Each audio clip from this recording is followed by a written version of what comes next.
Hi everyone, in today's video I'm going to give you 5 tips on how to survive a forest fire. Coming up.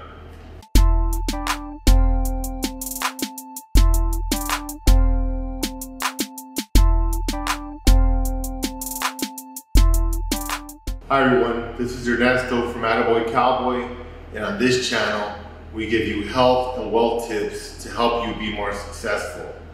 Now in today's video, I'm going to give you 5 tips on how to survive forest fires.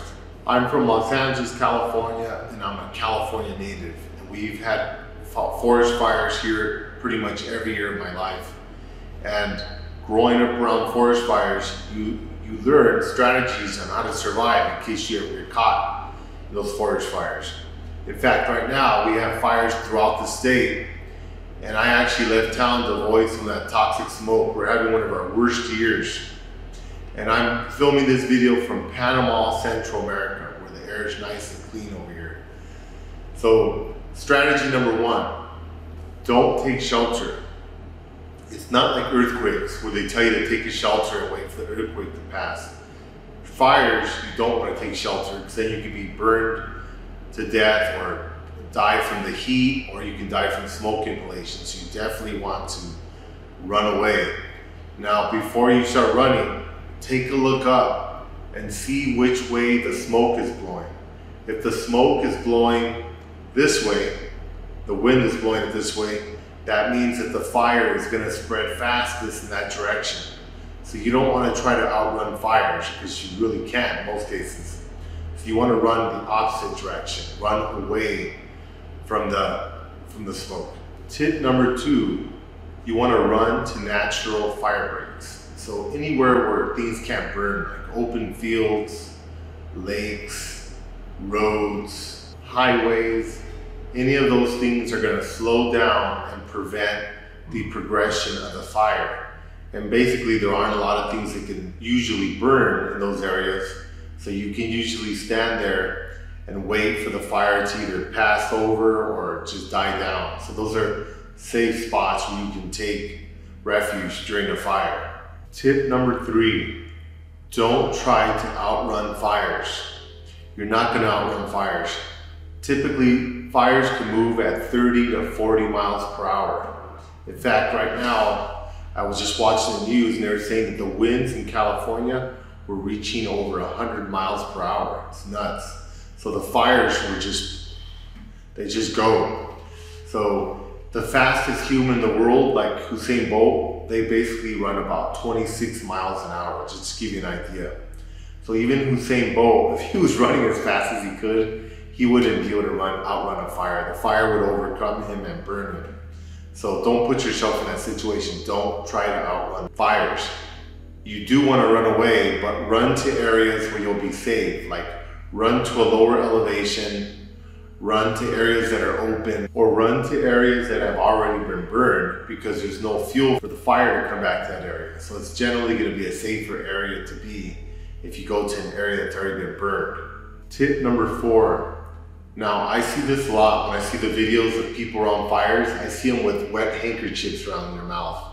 You definitely don't want to do that because the heat will heat up the water and the handkerchief or the towel or whatever you're using, and it'll boil your skin, it'll burn you, it'll cause more damage. So what you want to do is you're obviously going to be trying to get away from the fire, but if the fire is upon you and you don't have another option, take a deep breath and hold your breath while the fire passes over you or you go into the burned area or to a fire break or somewhere else. Don't take a deep breath while the fire is upon you because that air is super heated and it'll kill you instantly. You'll be dead. It'll go in, it'll fry your lungs and you'll be dead. You'll go into cardiac arrest, game over. So definitely don't inhale. Now tip number 5. Now remember, the fire is generally moving pretty fast. When you look at it on the news, it looks like it's moving slow. That's because the fire most of the time has already rushed through that area. That's just stuff that's still burning and the aftermath. But fires move really quick. So if you're trying to run away from the fire and you're just not gonna make it and it's gonna reach you, bury yourself in the dirt with your feet facing the fire. And what you want to do is just take a deep breath before it reaches you, hold your breath, and just allow the fire to pass over you. And just stay low to the ground. Remember, smoke rises. And just like in homes, most people that die during fires die during smoke inhalation, not because of the fire itself. So when you lay down on the ground and bury yourself in dirt, you're not going to burn because the dirt's going to protect you. And you're so low to the ground, the air typically tends to be less smoke filled. So you're going to be able to breathe much easier. You're not going to be affected by the smoke. The smoke's going up and it's getting blown by the fire. So you want to get your mouth as close to the ground as possible. And the reason why you want to point your feet at it is so that if the fire is coming at you, you obviously want it to burn your feet versus your head, right? If you're going to have dirt thrown over you and there's a fire coming towards you, obviously you're going to bury your feet also. But it's going to stop at your feet because there's not going to be any fuel. And if any of it carries forward a little bit, hopefully it won't reach your head or your face because it's going to be down here. So in my case, I'd have a little over 6 feet of clearance before the fire got to my actual face. And there isn't any fuel there for it to burn. So those are 5 strategies to use in case you ever get caught on a forest fire. If you have any questions, please comment below and I'm happy to answer them for you. From Panama, Central America, this is Ernesto from Attaboy Cowboy. Thank you for listening.